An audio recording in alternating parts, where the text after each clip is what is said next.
Assalamu alaikum warahmatullahi wabarakatuh. Wapenzi watazamaji, nataka muwe makini na nataka hii video yangu ambayo nimewaletea, nataka kila mtu aitume kwa magrupu tofauti. Nazungumza na ndugu zangu na wafanyabiashara wenzangu na client wangu. Najua hapa kwa TikTok ndo kila mtu ataisikia hii sauti yangu na mtaweza kuisambaza kiharaka. Jamanini, kuna uwizi ambao kwamba umeingia mpya, ni namna mpya. Jamanini, tukueni tahadhari. Landlord, naongea na landlord. Munisikilize vizuri sana. Nyinyi wenye landlord wa nyumba, landlord wa maduka, nataka landlord ya ofisi ya aina yoyote yatakikana tuwe makini. Mimi nazungumza kama Dr. Husna. Mimi naishi kwenye nyumba address 789. Nyumba yangu nje imeandikwa address 789 opposite Tamarin. Nyumba yangu ninayoishi alhamdulillah ni nyumba nitawaambia ina security kubwa. Ina CCTV kila kona. Hapo niliona mimi ndo nitaweza kuishi kwa usalama. Ina swimming pool, ina security. Huwezi kupanda paka kila mmoja ana lock yake. Paka lock ya swimming pool huwezi kuingia paka ujifungulie mwenyewe. Kuna swimming pool. Lakini uwizi ulioko sasa hivi subhanallah ni wa kitofauti. Ndio nikapenda kuwafahamisha. Maana nikiwaeleza kwa nakaa kwenye nyumba nzuri, nyumba ya thamani, nyumba ya ghali, ndio mtanielewa kwa nini nikawaambia landlord yafaa mchukue tahadhari. Mimi nimeibiwa na jirani yangu. Nikiwaambia jirani yangu nimeibiwa na mpangaji wa third floor. Wamekuja hapa kama wapangaji, wakaingia, wakachukua nyumba, wakaanza kusoma environment hapa ya hii nyumba. Wamenivunjia mimi na jirani yangu mzungu. Mimi nimesafiri jana, nikamwambia jirani yangu hii fourth floor yote watu wameenda holiday, hakuna mtu kwa hii nyumba. Na nafikiri hapa Mkomani hii nyumba yajulikana ndo nyumba nzuri manake. Katika Mkomani ninavyojua mimi hapa Mkomani hii ndo nyumba nzuri na yajulikana sana. Mimi namwambia mimi nimetoka hapa kusafiri na watoto wangu, nikawaambia makateka na security kuwa mimi nasafiri. Chukueni tahadhari zote inavyowezekana, mimi naondoka nasafiri. Sasa jamani, mimi nikamwambia family member. Sawa, nikamwambia mimi nasafiri. Na nikile nikisafiri mimi kawaida yangu kabla sijahama kwenye hii nyumba, huyu family member wangu ndio huja kuwapa pet wangu chakula. Lao kama si hawa pet, nyumba yangu ingekaa wazi nafikiri paka leo mimi kurudi. Ama paka baada ya 1 week mimi kurudi. Maana mimi kwa sirudi kwa haraka. Nikapigiwa simu, mimi kufika Nairobi, nikageuza, nikarudi zangu Mombasa. Wameiba kama kwa namna hizi mnavyoona, na wale tenant waliokuja wakajifanya wameingia, wamekaa only 5 days. Only 5 days.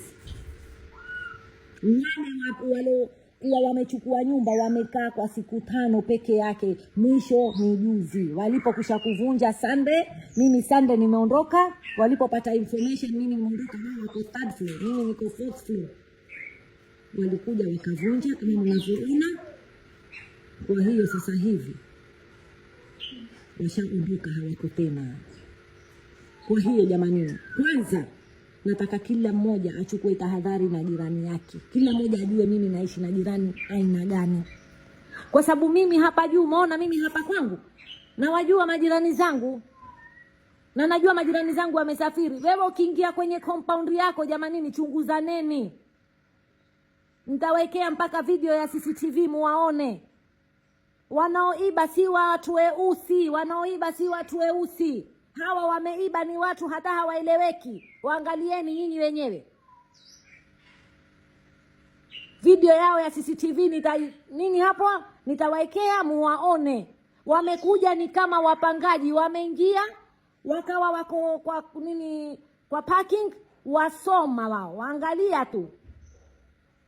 Lakini siku ya mimi kuondoka, sijui information wameipata vipi mpaka wakajua mimi nimesafiri na huyu mzungu amesafiri. Lakini alhamdulillah natoa shukrani sana kwa DCI wamesimama na mimi, County Commissioner amesimama na mimi sana. Yuanitambua kama mfanyikazi wake.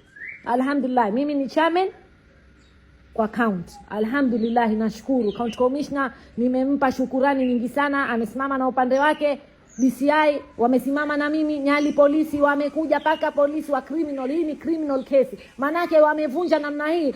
Lao kama wangenipata mimi ndani ama wamewapata watoto wangu ndani, kungekuwa hali gani leo? Sisi hatutulii, ni wafanyabiashara. Leo tuko, kesho hatuko, tuache watoto kwenye majumba tukijua wako kwenye nyumba za usalama, kumbe naiba wako ndo adui yako, ndo mwenye kufanya mipangilio ya kila kitu. Juaneni.